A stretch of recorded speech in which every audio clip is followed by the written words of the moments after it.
Hey everybody, Dr. Chris here. Thanks for joining me as usual. Super excited to have you with me today.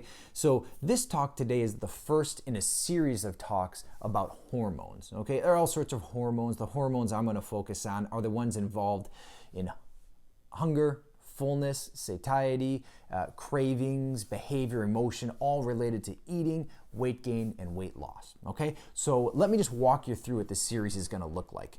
Today, brief overview. And then we're going to drill down on one hormone in particular that comes from the stomach. Okay? Subsequent talks, we're going to get into hormones that come from the intestines, then hormones that come from the pancreas, and then hormones that come from the fat tissue, the adipose tissue itself. And then we're going to cycle back up to the brain and talk about pathways in the brain and where these things work and how they work. Okay? Get into a lot of details in some of these talks. That's okay. Don't be overwhelmed. Take away what you can from it. I think it's very important, though, to know, hey, when I have a craving for that candy bar, what is actually happening? There's not just a lack of willpower, I'm wimpy, I can't overcome it. There's all this physiology that's going on, these hormone signals and things working in the brain and throughout the gastrointestinal tract. And so if you can realize, hey, there's actual stuff going on physiologically inside me. Sometimes it helps to make some changes when you can identify that, hey, it's not just me being wimpy and lack of willpower situation. There's actually stuff going on that I can do something about to lead to success and wellness. Okay? So let's talk about our session today, which is going to be ghrelin. Okay? So the brief overview about hormones and weight is that, believe it or not, of all the hormones we know of that are involved in these things, only one of them is orexigenic. Okay, remember, anorexigenic means it decreases hunger, makes you want to eat less. Okay, the one hormone that is orexigenic, makes you want to eat more, is the one we're talking about today, called ghrelin.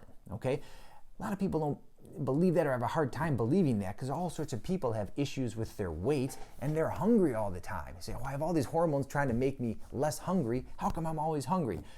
Who knows? Ghrelin wins. I'm not sure. It's complicated business. But that's the truth as far as how these hormones work. So ghrelin, you can remember growling, your stomach growls, you're hungry. That's ghrelin going up, okay? And so there are a couple things that increase ghrelin levels, okay? 4 things in particular. So we're going to talk about 4 things that increase ghrelin levels. One is fasting, okay? You sleep all night, you don't eat, you might be hungry in the morning. And when you measure people's ghrelin levels, what you see is early in the morning, the levels go up, they come back down, and you guessed it, around lunchtime, they go back up again, come back down, and then right before dinner time, they go up and come back down, okay? So fasting increases ghrelin levels. Now, one thing that doesn't happen is, let's say you get to breakfast and your ghrelin levels are going up, they don't just keep going up indefinitely, okay? They do come back down. People who fast might notice this, okay?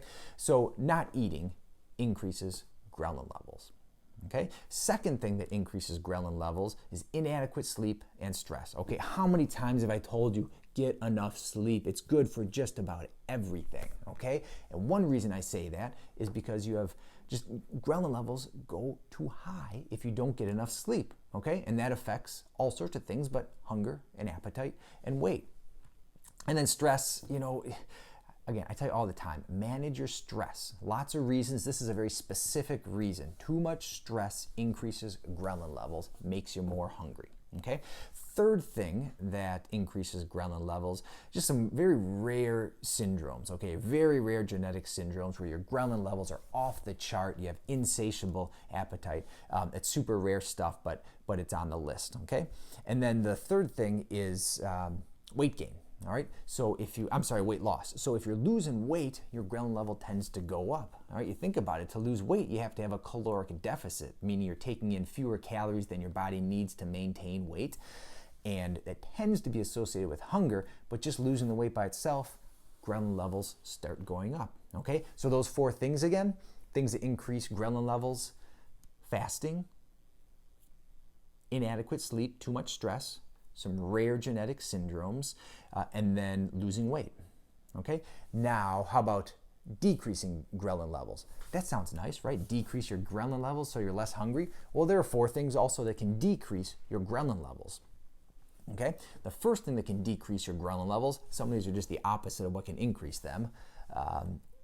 So weight gain. If you start gaining weight, your ghrelin level goes down. You tend to be less hungry. Okay. Now I'm not telling you go out and gain weight so that you can have lower ghrelin levels, but that's one thing that can do it. So gaining weight. Second thing is eating. Okay. Like I said, you watch someone's ghrelin levels, it goes up. If you eat, it comes right back down. Okay. Having food in the stomach decreases ghrelin levels. Okay. And the third thing is leptin. Okay, don't worry about leptin. You can go look it up. But one of the next talks, we're going to get to leptin and how that works. But increasing leptin decreases ghrelin levels.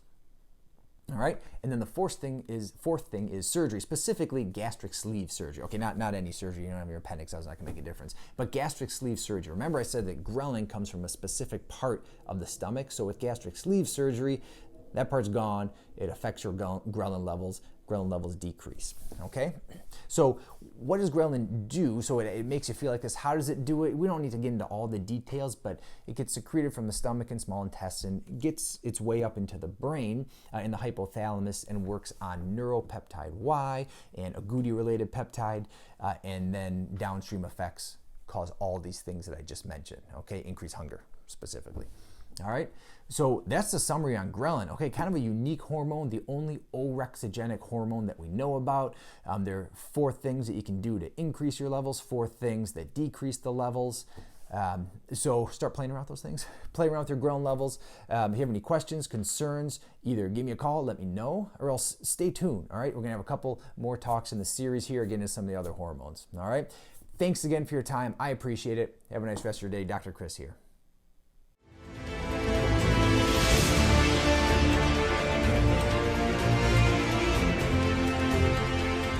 Be sure to schedule your free 30-minute initial phone consultation by sending me an email or by visiting our website at refinedwellnessconsulting.com.